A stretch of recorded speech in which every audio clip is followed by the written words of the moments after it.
3:51, le damos la bienvenida a esta hora aquí en el set de Noticias Caracol en vivo a Juan David Ríos. Juan David, porque tenemos que hablar también de otro tema que se está moviendo mucho por esos días y que el próximo año, por supuesto, va a ser protagonista de la agenda informativa del país, y es el tema político.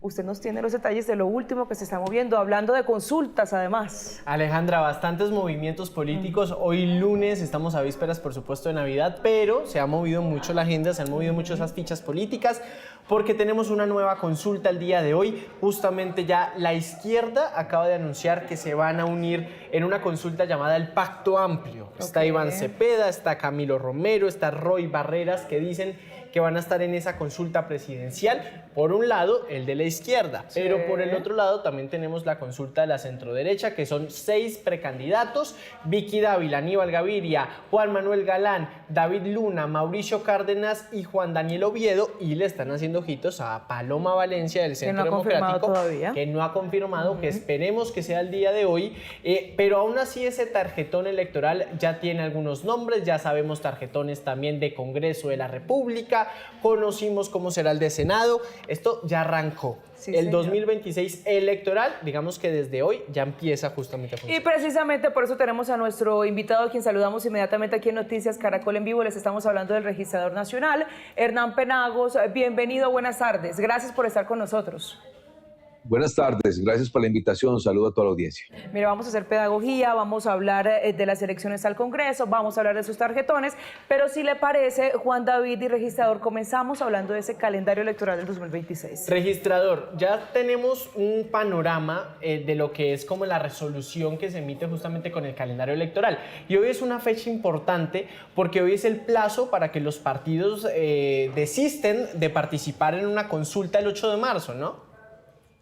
De acuerdo, hoy es el último día para que aquellos partidos que anunciaron su intención hasta el 8 de diciembre de participar en la consulta expresen si se retractan o no de esa solicitud de consulta. Se vence hoy al final de la tarde y deben radicar esa información del Consejo Nacional Electoral. Luego, aquellos que radiquen su retracto, pues simplemente no participarán de la consulta, y los que se mantengan, o más bien no informen nada del Consejo Nacional Electoral, serán aquellos que terminarán participando de la consulta. Hasta el 6 de febrero será la fecha para que presenten los candidatos o candidatas por cada una de las coaliciones o partidos políticos que decidan mantenerse en el ejercicio de la consulta. Luego, hoy es una fecha muy importante porque ya tendremos un dato final de cuáles partidos o grupos significativos participarán en la consulta, y el 6 de febrero será el último día para que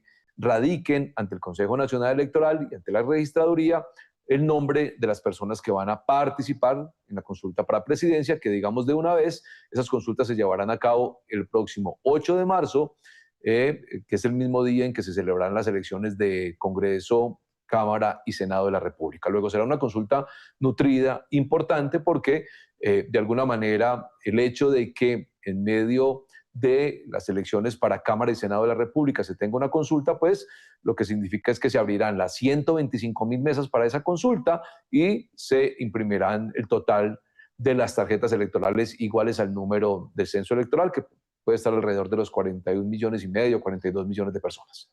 41 millones de personas. Registrador, quisiera preguntarle si se estiman sanciones también para todos aquellos partidos que no informen o que no comuniquen sobre cambios o desistimientos y que se mantengan en la boleta electoral. De acuerdo, la ley señala que aquellos partidos que manifiesten su intención de participar en las consultas y en las vísperas de ellas, cuando ya la registraduría haya llevado a cabo inversiones importantes en material electoral, software, logística y demás, decidan no participar, tendrán que pagar ese recurso o esa inversión por la que la registraduría haya tenido que atribuir determinada consulta o determinada inversión. La ley es muy clara y muy precisa en determinar que un partido político, cuando se mantiene en la consulta, luego presenta a sus candidatos y decide de alguna manera no participar, insisto, en las vísperas de eso, cuando ya estén inversiones importantes, obviamente eso significa unos pagos que tendrán que repetirse contra esos partidos. Mire, registrador, yo he estado acompañando también ustedes el sorteo que han estado haciendo de los tarjetones electorales. Si no estoy mal, hoy se conocieron otras tarjetas electorales de regiones. Ya conocimos Senado, ya conocimos Cámara de Representantes, pero quiero que nos haga un poco de pedagogía electoral, porque para la consulta estamos hablando que solamente será un tarjetón, ¿no es así? Será solo un tarjetón con todas las consultas que estén. En este caso serían dos, ¿no, registrador? Bien, entonces, para el caso del Congreso de la República, en las elecciones del 8 de marzo habrán dos tarjetas electorales, una la correspondiente a Senado, una segunda correspondiente a la Cámara de Representantes territorial de cada uno de los departamentos, dependiendo del departamento en el que se vaya a hacer ejercicio del derecho al voto. Bueno, y habrán otras tarjetas correspondientes a las minorías, es decir, indígenas y grupos étnicos y afros. Pero además de eso, sobre la mesa de votación estará la tarjeta electoral de la consulta popular. En esta ocasión, la consulta estará, todas las consultas que se convoquen, es decir, las diferentes coaliciones o partidos que decidan participar en la consulta estarán en una sola tarjeta electoral. Las personas verán encima de las mesas de votación todas las consultas en un solo documento. Allí estarán cada una de manera horizontal las coaliciones que decidan participar. Luego la persona podrá tomar esa consulta y de elegir entre una de ellas, solo una de ellas, porque allí estarán todas. Tendremos ahí una inscripción clara donde se diga que solo debe elegir una de las consultas, y lo hacemos de manera unificada para poder proteger el derecho al secreto del voto. Si nosotros hacemos, como ocurría en el pasado, por cada una de las consultas un tarjetón independiente, pues estamos vulnerando el secreto del voto, porque de alguna manera la persona que decida participar en la consulta ya está evidenciando a cuál de ellas quiere votar. Luego, en esta oportunidad será una sola tarjeta electoral, protegeremos un valor universal que es el secreto del voto, y las personas dentro de esa tarjeta electoral elegirán una de las 2, 3, 4, 5, 6 consultas, las que terminen definidas de aquí al 6 de febrero. Sí, y sobre eso rápidamente, tengo dos preguntas que van un poco a la conversación que estamos manteniendo. Primero, si hay un límite de consultas, y segundo, también clave es cuándo ya se comenzarán a imprimir los tarjetones para esas consultas. La foto final. Sí. Bien, no hay un límite de consultas, la ley no establece. Luego, de acuerdo al número de consultas, tendrá que ser el tamaño de la tarjeta electoral. Entonces, no, digamos, no hay una circunstancia de esa naturaleza. Después del 6 de febrero, es decir, que es la última fecha para definir los candidatos que van a participar en la consulta, la registraduría empezará todo el proceso operativo para imprimir esas tarjetas electorales de las consultas. Hay que entender una cosa que es muy importante. El proceso de impresión es, digamos, determinante. Hay que tener cerca de 42 millones de tarjetas electorales, pero es aún más importante no solamente el proceso de impresión, sino de transporte de todas esas material electoral a cada una de las 125.000 mesas de Colombia y los 13.508 puestos de votación. Además, estas tarjetas electorales tienen que ir de la mano de un proceso que se conoce como digitalización y publicación de cada uno de los software que requieren poner a punto no solamente las tarjetas electorales, sino el preconteo, la consolidación y la divulgación. Luego, no se trata exclusivamente de un proceso de impresión, sino de un proceso de transporte, pero también la adecuación de unos software para poder que ese conteo sea lo suficientemente ágil y ustedes en poco tiempo puedan tener unos resultados claros y evidentes. Luego, ese tema es un tema que hay que realizarlo con una agilidad brutal, si se quiere, porque entre el 6 de febrero al 8 de marzo tienen que estar no solamente impresos todos los 42 millones de tarjetas electorales, sino puestos a punto toda la tecnología para poder hacer el conteo, la consolidación y la divulgación de los resultados de la consulta. Usted, registrador, prácticamente tiene trabajo en el 2026 con todo lo que viene, además de la seguridad que se tiene para el momento del transporte de este material electoral. Registrador, A hoy conocemos dos consultas. En este momento tenemos en la mesa que han dicho, no de pronto la registraduría, pero sí lo han mencionado, la consulta del Pacto Amplio de la Izquierda y la gran consulta por Colombia, que son 6 candidatos por el momento de la centroderecha, o así ellos se hacen llamar. Yo le tengo una pregunta que muy seguramente usted no me puede contestar con nombres, pero la pregunta es la siguiente. Si una persona, y le voy a decir yo el nombre, en este caso Iván Cepeda, participó en la consulta de octubre, ¿puede volver a participar en una consulta como la está planeando ahorita un 8 de marzo? Bueno, esa decisión no le corresponde a la registraduría. Como veníamos diciendo, hoy 22 se vence el plazo para que los partidos decidan si se retractan o no, y a partir de mañana está activada la competencia del Consejo Nacional Electoral para establecer cuáles personas o cuáles partidos pueden participar en esa consulta. La registraduría hace trabajo operativo, gerencial, organiza el proceso electoral frente a las condiciones, las calidades y la decisión si puede participar o no, insisto, personas u organizaciones políticas en las consultas del 8 de marzo, esa decisión debe adoptarla el Consejo Nacional Electoral. Esperemos a que sea el Consejo Nacional Electoral, pero ¿qué va a pasar entonces con los que presentaron firmas? Yo tengo entendido que ustedes van a dar ese aval, si no estoy mal, en enero. ¿Qué va a pasar con aquellos que de pronto hoy continúen con esa intención de participar en consultas, pero de pronto no alcancen a tener las 650.000, si no estoy mal, de firmas que avala la registraduría? De acuerdo. Hasta la semana pasada se venció el plazo para radicar el número de apoyos de las comités, las personas que quieren participar o aspirar a la presidencia de la República por el mecanismo de firmas. Al final terminaron radicando 22 comités, es decir, 22 candidatas y candidatos. La última vez en Colombia radicaron cerca de 8 o 9 candidatos, se radicaron 10 millones de firmas. En esta oportunidad recibimos 28 millones de firmas, más 3 millones que tienen que ver con Congreso, Cámara y Senado, es decir, 31 millones de firmas, 3 veces más de las que se han recibido en la última vez hace 4 años en Colombia.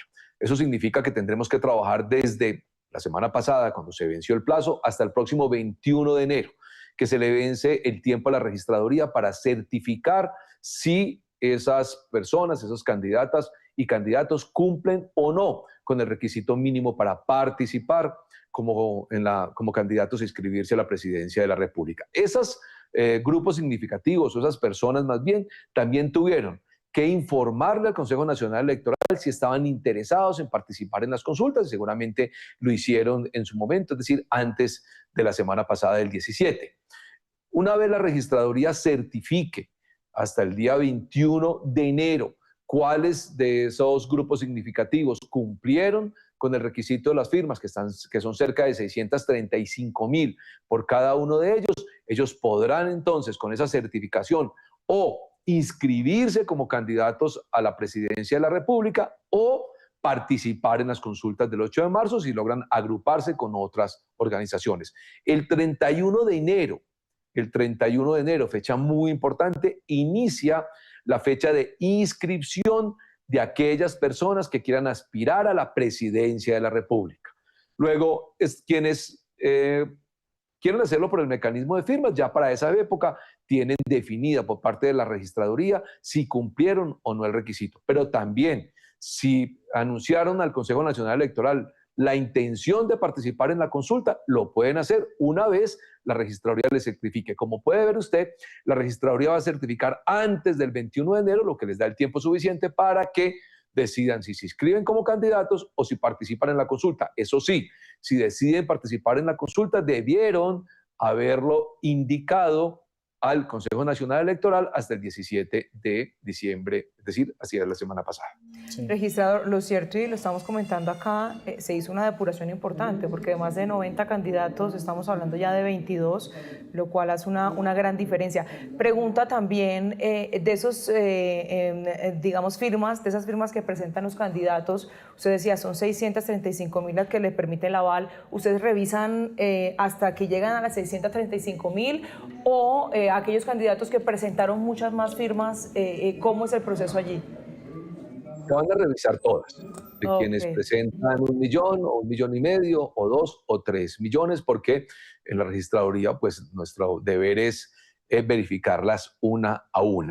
Luego, tal y como lo ha dicho el Consejo de Estado, tenemos 3 mecanismos de verificación. De un lado tenemos una herramienta de software, de analítica de datos y de inteligencia artificial que cruza los nombres y los números de cédulas con el Archivo Nacional de Identificación y contra el censo electoral. Hay una depuración muy importante porque en muchas ocasiones no se incluyen los nombres completos o no aparecen las firmas adecuadas, el número de cédulas correspondientes, o un nombre no corresponde a otro, o no falta quien escriba un nombre que no existe ni siquiera en el censo electoral. Luego los cruzamos y ese cruce ya nos da un resultado muy importante. Tenemos también un equipo de grafología que, de acuerdo a las alertas que presenta la herramienta de software, de tamaños, de grafías y demás, entra a revisar de manera manual un equipo de grafólogos aquellas alertas que se nos presenten, y por otro lado tenemos cerca de 400 supernumerarios que están también revisando y digitalizando el número de apoyos que se llegan. Vamos a trabajar muy fuerte, estamos prácticamente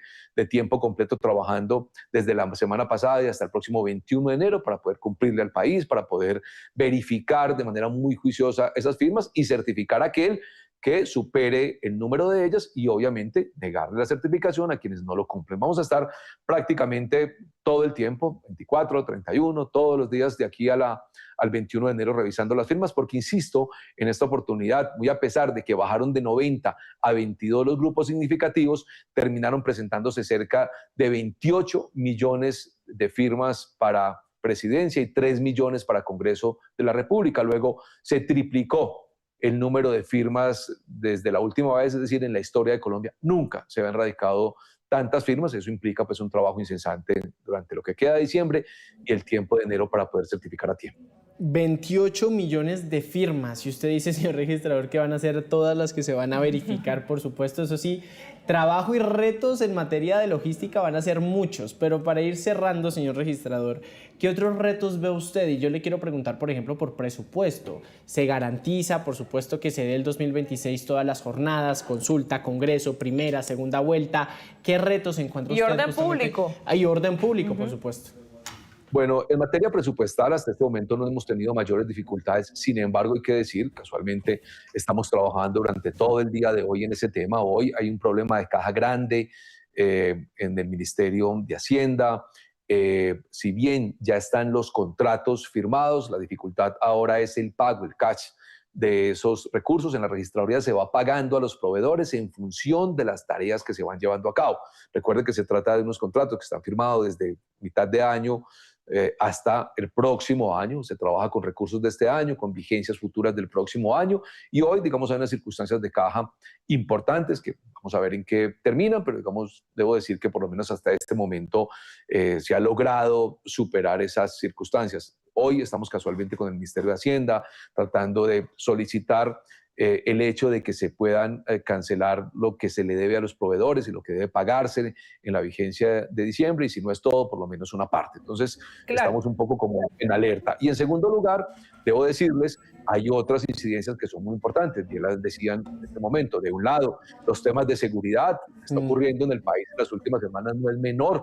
Eso, como es apenas natural, afecta a las elecciones, afecta a la tranquilidad, afecta el derecho al voto, pero en especial el derecho al voto libre. Nos hemos sentado con el Ministerio de Hacienda, estamos revisando el plan Democracia, son 104 los municipios en alerta roja, y hay que trabajar en el Ministerio de Defensa, y hay que trabajar fuertemente para revisar esos 104 municipios de manera que con tiempo se aseguren las zonas, se lleve a cabo el despliegue operativo y no se tengan dificultades hacia el futuro.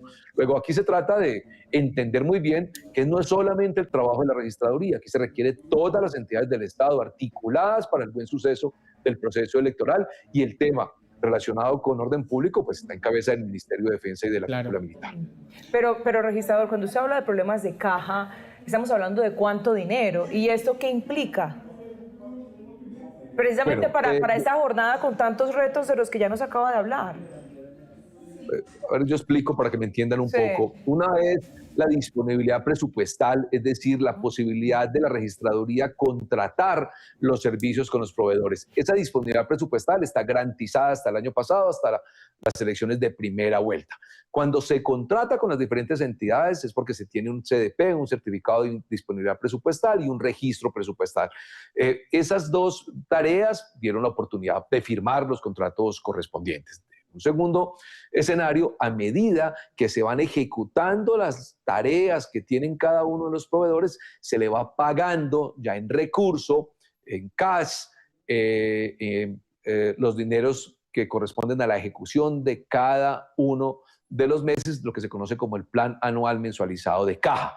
Cada mes la registraduría debe solicitar al Ministerio de Hacienda una caja para soportar esos contratos que ya están firmados. No hemos tenido mayores dificultades. En este mes de diciembre, hay que decir, hay problemas de caja en todas las entidades del Estado. Eso no implica que se suspenda la ejecución de los contratos, para nada, los contratistas siguen haciéndolo, pero sí, de alguna manera se les debe ese recurso a ellos, que está garantizado en presupuesto, pero que aún no se le gira en recurso en efectivo. Entonces habrá que mirar cómo eso se solventa con el Ministerio de Hacienda, cuánta parte de esos recursos se puede girar con presupuesto de este año, es decir, hoy hasta antes del 31 de diciembre, y cuánto de esa parte que no se alcanza a girar en el mes de diciembre debe pagarse en el mes de enero. Es un tema un poco difícil de explicar, pero estamos solventándolo. Hoy precisamente hemos estado toda la mañana trabajando aquí desde la registraduría para saber hasta dónde está la caja que podemos girar este año, cuánto del PAC, es decir, del plan de caja, se va a girar por parte del Ministerio de la Registraduría y cuánto se tendrá que pagar en el mes de enero. Igual ustedes tienen garantizados, usted me le decía, esa disponibilidad ¿no? presupuestal no es clave. Eso está garantizado, la plata está ahí. El problema es entregarles ya o pagarles a esos proveedores que ya han trabajado. ¿Cuánto se les debe a ellos? ¿Un mes? Sí, más o menos lo correspondiente a la ejecución del mes. El plan anual mensualizado de caja es que cada mes se paga las actividades que lleva a cabo el proveedor. Entonces, obviamente, estamos terminando diciembre y habrá que pagar lo que corresponde al mes de diciembre. No tenemos el dato exacto en este momento. Estamos esperando que tanto el proveedores como los supervisores de cada uno de los componentes evalúen para saber hasta dónde llega esa caja y cómo la podemos solventar este año o parte de este año y parte del entrante. Presupuestalmente está garantizado el recurso. Ahora lo que corresponde es poder volver eso, el recurso en caja, para hacer el correspondiente pago. He registrado rápidamente también, porque no podemos echar en saco roto ese segundo punto que nos mencionaba en materia de orden público, esos 104 municipios, nos decía, que tienen mayor concentración de la atención. ¿Cuáles principalmente está el foco precisamente por esta preocupación? Bueno, de acuerdo al Ministerio de Defensa, son 104 municipios con alerta roja, municipios donde se hace necesario hacer unos despliegues operativos más importantes, donde se hace necesario, inclusive con semanas o meses de anticipación a las elecciones, desplegar capacidades operativas para garantizar el derecho al voto de la ciudadanía, pero además de eso el derecho al voto libre, porque hay que entender que hay ciertos lugares donde las personas de pronto no tienen esa tranquilidad para hacer ejercicio del voto, pero además hay que cuidar a todos los actores electorales, no solamente a quienes ejercen los derechos políticos, sino también a los jurados, a los testigos electorales, a los representantes de la registraduría y a quienes inclusive acompañan los procesos de los otros órganos de control. En esos lugares que los tenemos muy claros, muy identificados, tiene que tomarse unas decisiones operativas muy precisas, insisto, para que la ciudadanía pueda votar, pero en especial para que pueda votar libremente. Estamos trabajando con el Ministerio de Defensa al respecto, pero claro, las incidencias que hemos visto en las últimas semanas nos preocupan. ¿Cómo nos van a inquietar en lugares donde inclusive ya están haciendo ataques terroristas en los espacios urbanos de unos municipios de ciertas regiones del país? Eso obviamente genera una incertidumbre importante. Luego, se trata de ver lugares tan importantes como parte del Cauca, el nordeste antioqueño, Putumayo, algunos sectores de Nariño, Chocó, es decir, lugares donde inclusive ustedes han visto que se han declarado paros armados. Yo he señalado, las elecciones se van a llevar a cabo sin ninguna duda. En Colombia no hay ninguna circunstancia, ni siquiera derivada de orden público en unos lugares focalizados del país que puedan suspender las elecciones en Colombia. Pero sí necesitamos, en un Estado democrático como el nuestro, garantizar la instalación de las 125.000 mesas que normalmente se instalan, o más bien que en esta oportunidad vamos a instalar porque hemos crecido en más de 1.500 mesas de votación en los diferentes lugares del territorio nacional y en especial en esos lugares apartados, rurales, donde la ciudadanía también tiene derecho a votar y también tiene derecho a hacerlo libremente. Pues el panorama es también complejo, preocupante, pero bueno, tenemos entonces por lo pronto mire, fechas claves. Garantías, ¿no? Yo tengo fechas claves. 31 de enero, bueno, 27 de enero es las preguntas que le llevan el Consejo Nacional Electoral. 31 de enero es el plazo de inscripción de todos los precandidatos, ¿cierto, registrador? Y ya el 6 de febrero sería cuando vamos a encontrar esa foto final, ese panorama de quiénes irían a esa consulta del 8 de marzo. Trabajo tiene, justamente. Sí. Registrador. 31 de enero inicia el primer día de inscripción de candidatos a la presidencia y va del 31 de enero, mire que esto es muy importante, del 31 de enero al 13 de marzo. Las consultas son el 8 de marzo, fecha cuando son las elecciones de Cámara y Senado. Luego, después de las consultas, ve usted que le quedan 5 días a los candidatos y candidatas que salgan de la consulta para inscribirse a la presidencia. Luego el 31 de enero se inscriben quienes quieran, es el primer día. Aquellos, por ejemplo, que no van a participar de ninguna consulta pueden iniciar su inscripción desde el 31 de enero. El 8 de marzo son las consultas y el 13 de marzo se vencen esas inscripciones. Lo que quiere decir que se establece un plazo prudente para que una vez termine y se lleve a cabo la consulta de los partidos, quienes resulten ganadores se inscriban, 5 días después tienen para ello ante la registraduría como candidatos a la presidencia. En concreto, las inscripciones de presidencia van del 31 de enero al 13 de marzo y en medio de ellas están las consultas que son del 8. Listo, registrador, muchísimas gracias. Entonces, claras las fechas, clara la agenda, el calendario electoral. Claro, el presupuesto claro, también. El presupuesto también, todos los retos también que hay para el próximo año, año político, año electoral. Muchísimas gracias por esos minutos con nosotros. Entrevista que muy seguramente vamos a estar repitiendo en nuestras próximas emisiones aquí en Noticias Caracol y Noticias Caracol en vivo. Un invitado clave para lo que va a ser esa jornada del 2026.